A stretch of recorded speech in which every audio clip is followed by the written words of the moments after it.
Hi, Dan from GippSport here, and these are my top 5 tips for rebooting youth sport in the wake of the coronavirus pandemic, based on our findings in the Increasing Access to Sport project.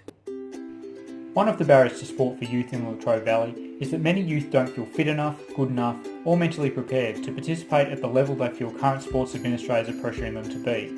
This is only going to be exacerbated by the COVID-19 situation and its impact on exercise opportunities and motivations in recent months. Not only will shorter matches reduce the level of fitness required, but for many sports it will also minimise the likelihood of blowout results, which we know can lead to a negative experience and have a detrimental impact on ongoing participation. Youth participation levels have been an issue long before the recent pandemic, and while it remains to be seen how the community responds to the resumption of sport, it's pretty unlikely many clubs will be inundated with participants. So let's consider reviewing what it takes for a game to go ahead. Leagues should be open to facilitating competitions that enable clubs and teams to provide opportunities to as many players as possible without feeling like they're letting the competition down if they're short on numbers.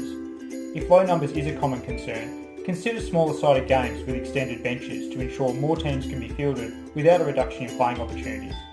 Most importantly, ensure no one misses out on a game. If a young person is available and keen to play, they should never miss out because all spots are filled.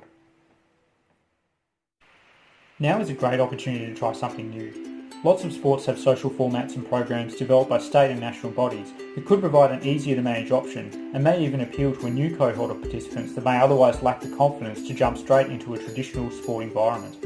Examples include Fast 5 or Rock Up Netball, Go 5s or Go 7 soccer, tennis for teens, or 3-on-3 hustle basketball. It's also a great time for lower profile sports to put themselves out there. With some traditional sports finding it difficult to adapt to ongoing crowd and facility restrictions and provide their usual playing opportunities, youth may be looking for something else to have a go at. Now is a perfect time to make some noise and promote those alternative options in a more open market. Throughout consultation for this project, youth talked a lot about the challenges of balancing their time between schoolwork, employment, family commitments, socialising and sport. While the temptation will be to provide as many games as possible and to create a fair and balanced fixture, resist the urge to focus on those aspects. For winter sports, pushing beyond September could not only impact summer sports, but it would also leave little time between the end of the season and school exams, which could lead to some young people choosing to sit out from sport altogether to focus on their studies. The inflexibility of traditional sport opportunities and the time required to commit to a sport competition greatly impacts on youth engagement. The time commitment required for training and competition across a long season means that youth are challenged to plan their time and sometimes manage their work schedule around their sport activities. Less can definitely be more, and some sport is better than no sport right now. Last but certainly not least, fun has got to be sport's number one offering.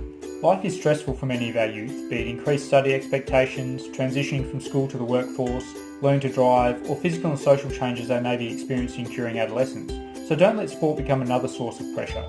Competitors will likely play even if it's not competitive. Any sport is better than no sport, right?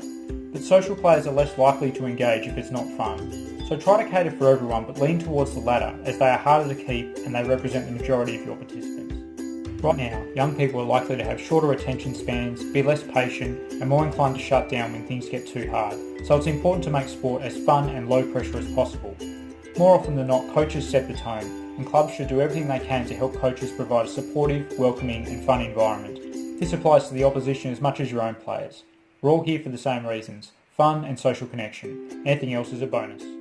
Thanks for watching. You can read the full Increasing Access to Sport report on the GippSport website. Just check out the link on the post or in the comment section of this video.